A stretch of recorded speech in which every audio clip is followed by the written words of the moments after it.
Everyone, कैसे हैं आप लोग।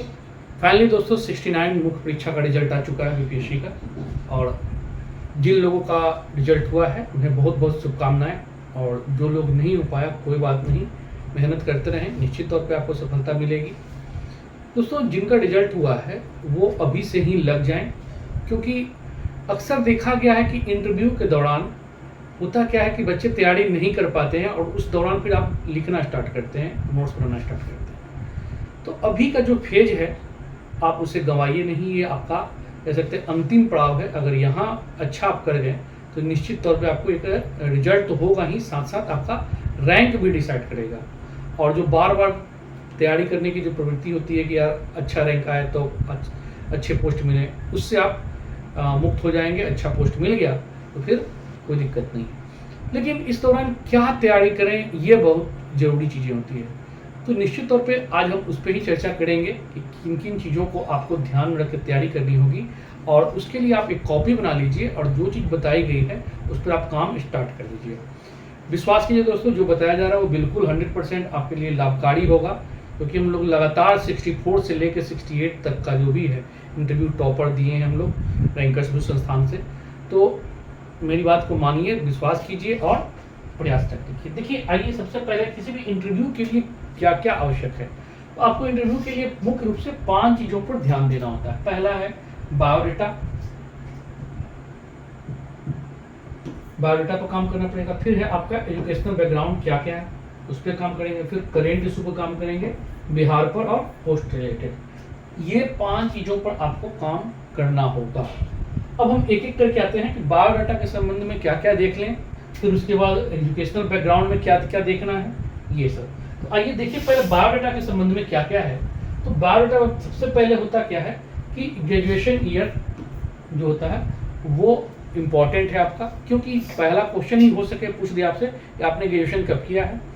और जहाँ गैप आपके पास होगा तो ये प्रश्न बनना है कि अभी से आप जैसे मान लीजिए 2010, कोई 2012, कोई जो भी हो, जैसा जिनका ग्रेजुएशन हो, उसके बाद से अभी तक आप क्या कर रहे हैं। ये बड़ा क्वेश्चन ऐसा होता है जिसमें बच्चों का कॉन्फिडेंस हिल जाता है। मैं कहने का मतलब, अगर आपका पकड़ है तो बहुत अच्छी चीज़ है। अगर आप नहीं कर पाते हैं तो कहीं ना कहीं एक कॉन्फिडेंस जो है वो लूज होने लगता है कि अरे यार हमने इस चीज़ का अच्छा से नहीं कर पाया। तो आप बिल्कुल इस पर अच्छे से काम कीजिए और ऐसा आंसर तैयार कीजिए कि सामने वाले को प्रभावित कर सके। झूठ मत बोलिएगा, क्योंकि झूठ के बाद आप पकड़े जा सकते हैं। कोई भी एक छोटा सा कि मैंने ये चीज़ किया, वो चीज़ किया, और बाद में जब उससे क्वेश्चन आने लगता है तो लोगों की समस्या आने लगती है। तो यहाँ पर हम आगे चल के कई सारे बात करेंगे। फिर है आपका date of birth and year.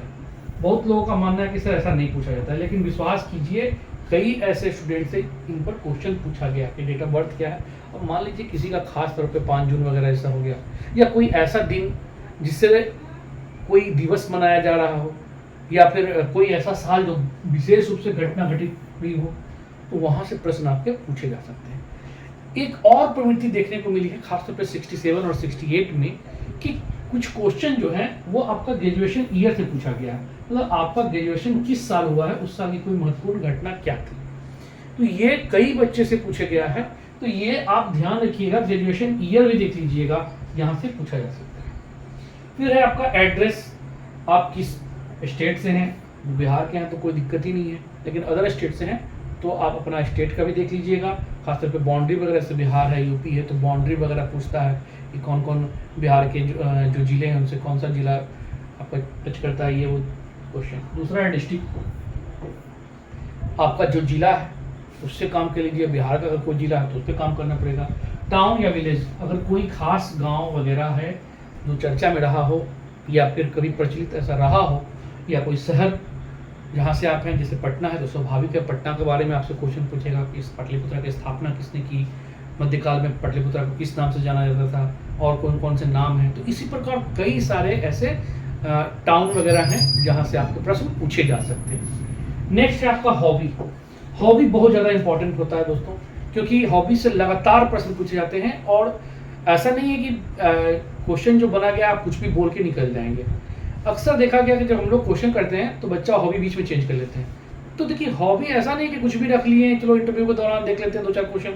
हो सके आपका पूरा का पूरा इंटरव्यू ही हॉबी पर चला जाए, तो ये ध्यान देना है आपको। खासतौर पे कुछ बोर्ड हैं जैसे दीप्ति मैम का बोर्ड वगैरह है और उनसे भगत सर का बोर्ड है, तो ये बोर्ड हॉबी पे बहुत ज़्यादा क्वेश्चन प्रश्न करते हैं।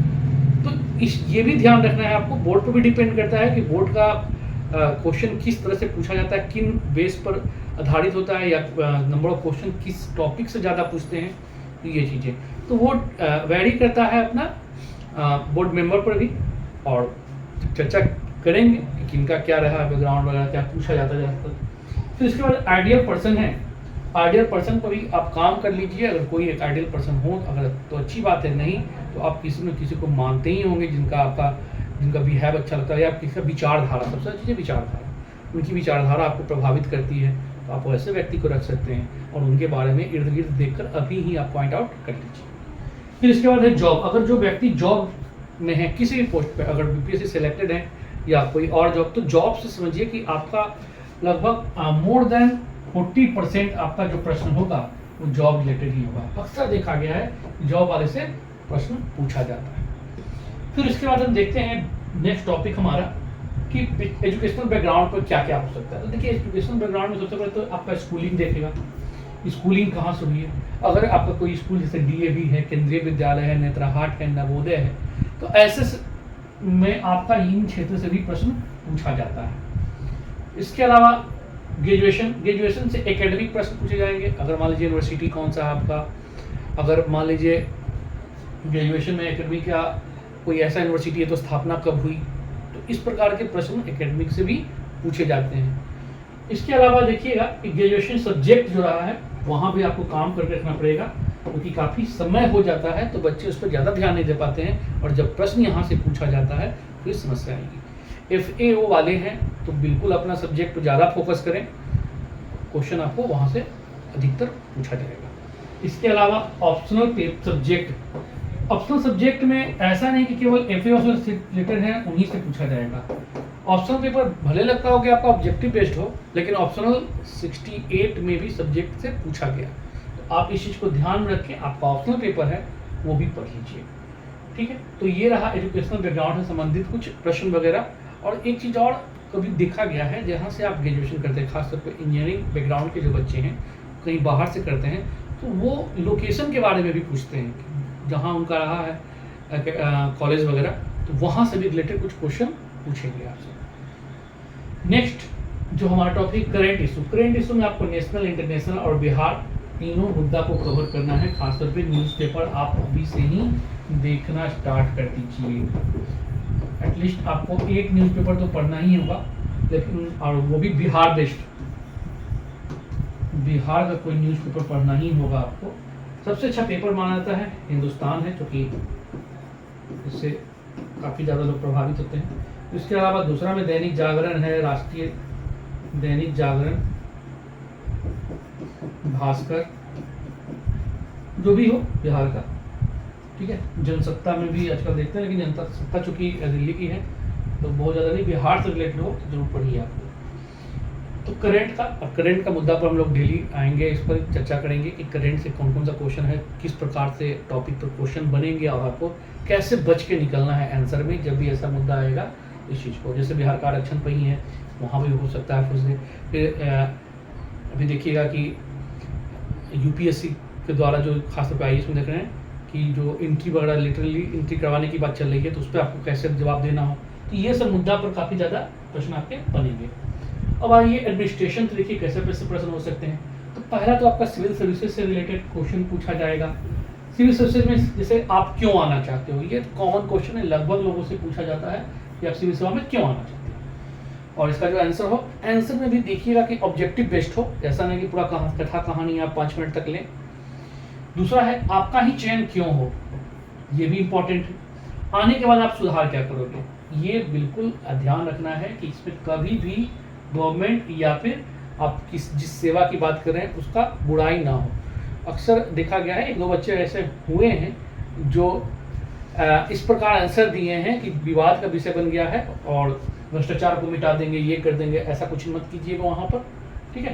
तो इस चीज़ को ध्यान रखें। एक तो हो गया आपका सिविल सेवा के संबंधित, दूसरा हो गया आपका सब्जेक्ट सिविल सेवा में कैसे योगदान दे सकता है, या प्रशासन में, एडमिनिस्ट्रेशन में कैसे आपका योगदान दे सकता है, तो ये पूछा जाएगा। फिर है सरकार की योजना जरूरतमंद तक नहीं पहुंच पा रही है, इसके लिए आप क्या सुझाव दोगे। इस प्रकार के भी कई सारे प्रश्न बनते हैं जहां से आपको पूछा जाएगा, बहुत सारे प्रश्न हम लेके आएंगे, तो इस पर आप ध्यान रखिएगा। फिर नेक्स्ट है आपका सिचुएशन बेस्ड क्वेश्चन, और ये बड़ा इंपॉर्टेंट होता है सिचुएशन बेस्ड क्वेश्चन। देखिए जो क्वेश्चन किया जाता है उसमें दो चीज़ें होती है, पहला आपका फैक्ट बेस्ड, जिसे आप सॉल्व भी करके निकलते हैं तो कोई दिक्कत नहीं है, क्योंकि लोग को पता होता है, काफ़ी समय हो गया, ग्रेजुएशन हो या फिर अदर चीज़ें जहाँ आप फैक्ट को नहीं रख पा रहे हैं। लेकिन दूसरा होता है कि जहाँ पर आपका विचार जानना होता है कि आप उसके बारे में क्या सोच रखते हैं, तो ऐसे प्रश्न को आप सॉरी मत कीजिए, क्योंकि ऐसे प्रश्न को अगर आप सॉरी करते हैं तो स्वाभाविक है कि आपके नंबर काट लिए जाएंगे, और इस चीज़ को ध्यान रखना है। तो ये सब जो है आपका सिचुएशन बेस्ड, वो देखा जाता है कि आपको उस चीज़ों पर कितनी पकड़ है, कितनी समझ है सिचुएशन बेस्ड वाले। और खास तौर पर देखिएगा सिचुएशन बेस्ड जो प्रश्न पूछा जाएगा, एक तो होगा कि आप ठीक है, आप जैसे मान लीजिए कि आप अपने कलीग के साथ कैसा व्यवहार करते हैं या आपके सीनियर आपके साथ जैसा व्यवहार करते हैं, तो वो क्वेश्चन आपसे बनता है जो सबके लिए।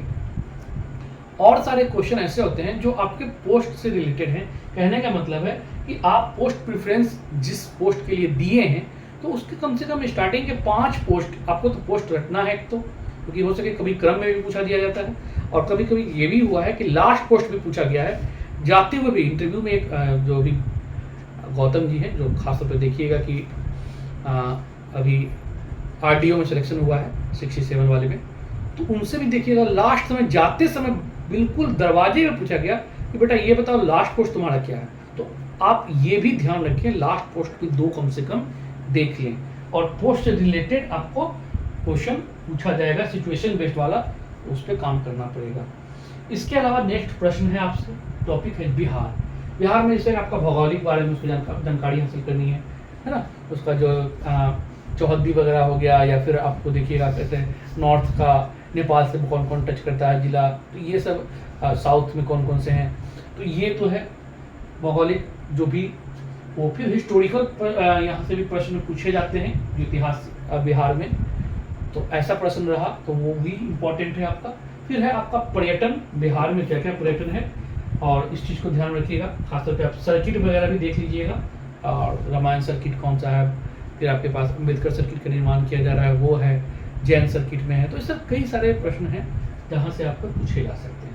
फिर इकोनॉमिक्स बेस्ड भी प्रश्न पूछा जाएगा। बिहार वाले जो FAO हैं उनके लिए तो खैर रहता ही है, लेकिन जैसे मान लीजिए पूछा जाएगा कि अभी बिहार में जो भी खासतौर पर सेवा क्षेत्र को विकास करने के लिए आप क्या क्या करना चाहोगे, क्या सुझाव देना चाहोगे, या बेरोजगारी को कैसे दूर करोगे, गरीबी को कैसे दूर करोगे, तो ऐसे बहुत सारे प्रश्न हैं जो इकोनॉमिक्स बेस्ड हैं, तो आपसे यहाँ से भी प्रश्न पूछा जाएगा। और स्कीम योजना तो खैर आपको बहुत ज़रूरी है, हर सेक्टर पे रखना पड़ेगा कमांड, गरीबी को दूर करने के लिए, बेरोजगारी को दूर करने के लिए, है ना, शिक्षा में विकास करने के लिए आप क्या कर रहे हो, क्या क्या योजना सरकार चला रही है, महिला शिक्षा, महिला सशक्तिकरण के लिए क्या कर रही है सरकार, तो ऐसे आपके प्रश्न आपके पूछे जाएंगे। और स्कीम हर क्षेत्र में आपको करना होगा, क्योंकि अधिकारी का काम ही है स्कीम को बेहतर तरीके से क्रियान्वयन करना, तो इस चीज़ को आपको ध्यान में रखते हुए योजना और स्कीम पर फोकस करना है। लास्ट टॉपिक है पोस्ट रिलेटेड। पोस्ट रिलेटेड में सबसे इंपॉर्टेंट है आपका हायरार्की। आप खासतौर पे जिस पोस्ट के लिए आपने चयन किया, या आपका जो 5 पोस्ट प्रेफरेंस है उसकी हायरार्की जरूर देख लीजिएगा, तो यहाँ से प्रश्न आपके पूछेंगे, और उस पोस्ट के बारे में भी थोड़ी जानकारी हासिल करना होगा। जिससे कुछ कॉमन क्वेश्चन भी होते हैं, SDM वर्सेस SDO हो गया, CO वर्सेस RO हो गया, तो इस प्रकार के भी प्रश्न जो है पोस्ट से रिलेटेड प्रश्न पूछे जाएंगे। तो ये मोटे तौर पर कुछ ऐसे टॉपिक हैं जिन पर आपको काम करना होगा, तो आज से ही स्टार्ट कर दीजिए। एक कॉपी बनाइए, और उसमें आप अपने जो इन टॉपिकों पर कुछ बताया गया है कुछ काम स्टार्ट कर दीजिए। मॉक अभी स्टार्ट एक बार करने से कोई फ़ायदा नहीं है, आप जाओगे झूठ-मूठ के देंगे, आप टेंशन में आ जाएंगे कि ये क्वेश्चन नहीं आ रहा, वो क्वेश्चन नहीं आ रहा। पहले 2-4 दिन 5 दिन आप इस पर काम कर लीजिए, आपके पास कुछ मैटर जमा हो जाए तब आप मॉक दीजिए। हम लोग मॉक के लिए हमेशा तैयार रहते हैं, और याद रखिएगा हम लोग से जुड़ सकते हैं, और जो हमारा नंबर संस्थान का है उससे भी आप जुड़ के काम कर सकते हैं, ठीक है। अगर ज़्यादा विशेष जानकारी करनी हो तो हमारे नंबर पर कॉल कीजिए 8709537366, ये हमारा पर्सनल नंबर है। और कई अधिकारी लोग यहाँ पर जुड़ के काम कर रहे हैं, आप भी जुड़ें और बेहतर दें। तो ठीक है दोस्तों, और हमारा अगला टॉपिक जो आएगा करेंट का मुद्दा पर एडमिनिस्ट्रेशन पर, तो देखते रहिए, लाइक सब्सक्राइब करते रहिए। ठीक है दोस्तों, जल्दी मिलते हैं नेक्स्ट वीडियो के साथ। Okay, thank you.